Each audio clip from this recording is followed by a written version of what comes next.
Olá, sou Gabriel Cabral de Carvalho e meu tema sobre esse vídeo será sobre a história dos Jogos Olímpicos na Cidade do México, em 1968. Para dar início nesse meu vídeo, falarei sobre o ano de 1968 pelo mundo. A década de 60 do século XX é considerada um período de transformações sociais e políticas, uma época de contestação. Nos Estados Unidos, o negro começa a repensar seu espaço na sociedade por conta dos movimentos de direitos civis e a independência da maioria dos países africanos. Os homossexuais e mulheres também começaram a se organizar com uma maior aceitação. Ainda nos Estados Unidos, os estudantes ocupavam os campi de diversas universidades, protestando contra o conservadorismo na política interna, as justificativas para a sangrenta guerra travada no Vietnã, além do assassinato de figuras progressistas e importantes, tais como Martin Luther King, um líder do movimento negro e grande defensor dos direitos civis, e Robert, candidato democrata à presidência dos Estados Unidos e irmão do ex-presidente Kennedy. No Brasil, os protestos começavam por conta dos assassinatos dos estudantes Edson Luiz, pela Polícia Militar do Rio de Janeiro, e, claro, pelo descontamento do rumo do regime militar.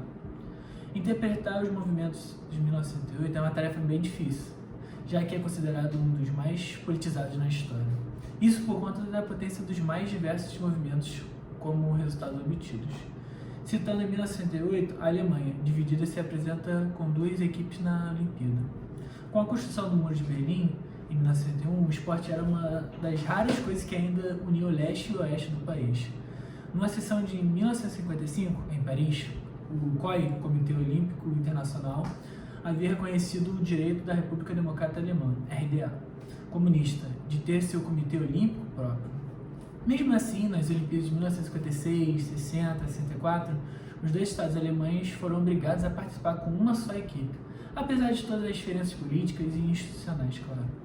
Em 1965, na resolução do COI, em 8 de outubro de 1965, por 44 votos a 4, a Alemanha comunista recebeu a permissão de formar sua própria equipe para 1968.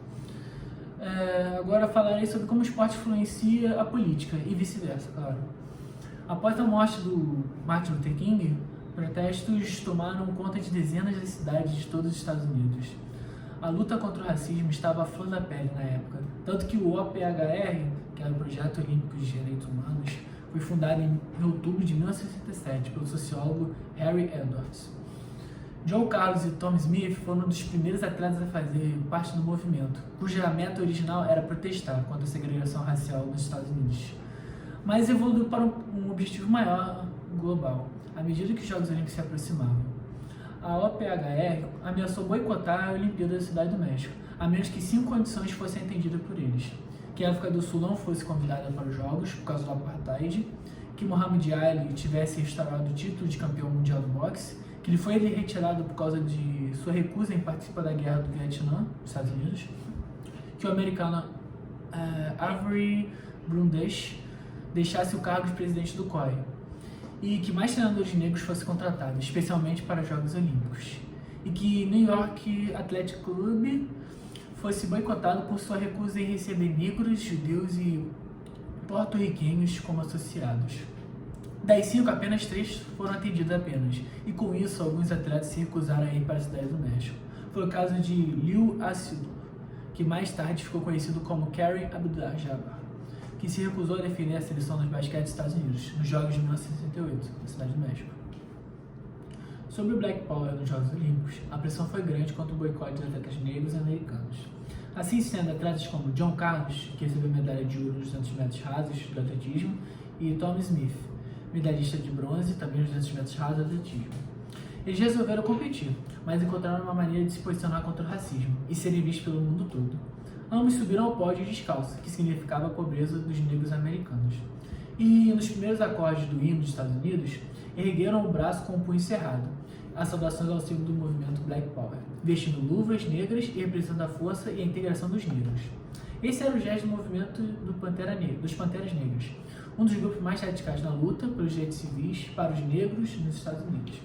Como manifestação política de qualquer natureza são proibidos pelo COI.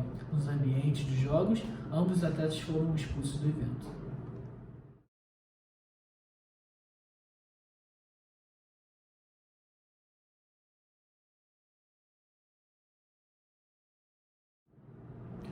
Nos Jogos Olímpicos de Verão de 1968, na Cidade do México, as mulheres competiram no tiro pela primeira vez. Competiram também em eventos mistos com os homens e foram autorizadas a competir em todas as 7 disciplinas. Os Jogos mexicanos foram marcantes para as mulheres. A velocista Enriqueta Basilio recebeu a tocha olímpica, que havia partido da Espanha e percorrido toda a rota de Cristóvão Colombo, e se tornou a primeira mulher a acender a pira na cerimônia de abertura. Foi também a primeira vez que houve teste de feminilidade e nenhuma competidora foi reprovada. A atleta de mais destaque em 1968 também tinha história política para contar. A vencedora de 4 medalhas olímpicas em Tóquio de 1964, a ginástica tchecoslovaca Vera Kaslavska, era a favorita para brilhar novamente. 6 meses antes dos Jogos, ela assinou o manifesto das 2.000 palavras contra a presença de soviéticos em seu país. Diante do risco de ser presa, precisou fugir para as montanhas, onde continuou os treinos, se agarrando de árvores em árvores e praticando exercício no solo escampado. Autorizada pelo governo a voar para o México na última hora, ela levou 4 medalhas de ouro e 2 medalhas de prata, e ainda encontrou tempo para se casar, numa catedral mexicana, com o velocista Joseph. Atitudes como a de virar o rosto durante a execução do hino soviético, na entrega das medalhas, fizeram a Kaslavska persona non grata em seu país e levaram ao exílio no México até o fim da década de 80.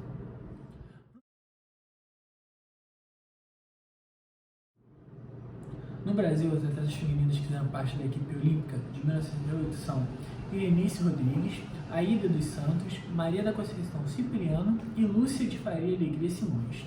No cenário de guerra civil militar, elas superaram barreiras e preconceitos que eram impostos por elas serem atletas negras e estarem atuando no campo esportivo brasileiro. Tendo como destaque a Aida, que participou em 2 Olimpíadas, em 1974, de Tóquio, sendo a única mulher a representar o Brasil nos Jogos Olímpicos modernos, sendo as modalidades de pentatlo e atletismo, tendo que confirmar seu índice 5 vezes às autoridades, e afinal disso ela finalizou os Jogos em 4º lugar em salto e altura. Nos Jogos de 1968, ela participou dos Jogos contundida, pois seu treinador havia feito uma barbaridade, falando que as mulheres não necessitavam de alongamento, assim se contundiu. Porém, a participação dela não foi uma das piores, ficando em 4º lugar nos 100 metros rasos, e no lançamento de dados, por fim, ficou em 22º lugar no pentatlo.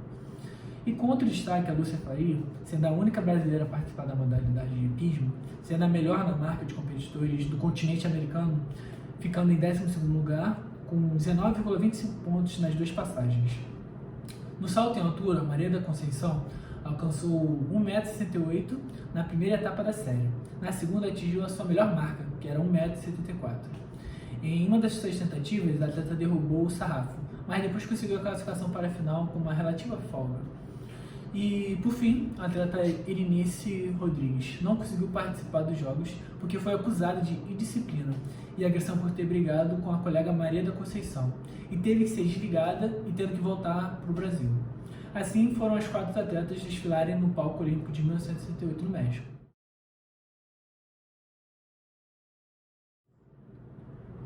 O Brasil participou em 13 categorias, sendo elas atletismo, basquete, boxe, esgrima, natação, polo aquático, futebol, hipismo, levantamento de peso, remo, tiro esportivo, vela e vôlei. Os medalhistas não foram tantos, mas os que tiveram foram Nelson Prudêncio, prata no salto triplo, Servilho de Oliveira, bronze no boxe, na categoria de peso mosca, e Reinaldo Conrad, e Burkay de Corte, bronze no iatismo, sendo no total 81 homens participando. O time de basquete masculino manteve a tradição de um bom desempenho nos Jogos Olímpicos e terminou em 4º lugar, com 6 vitórias e 9 compromissos. O Brasil ocupou no quadro de medalha geral 35º lugar, obtendo apenas 1 medalha de prata e 2 de bronze.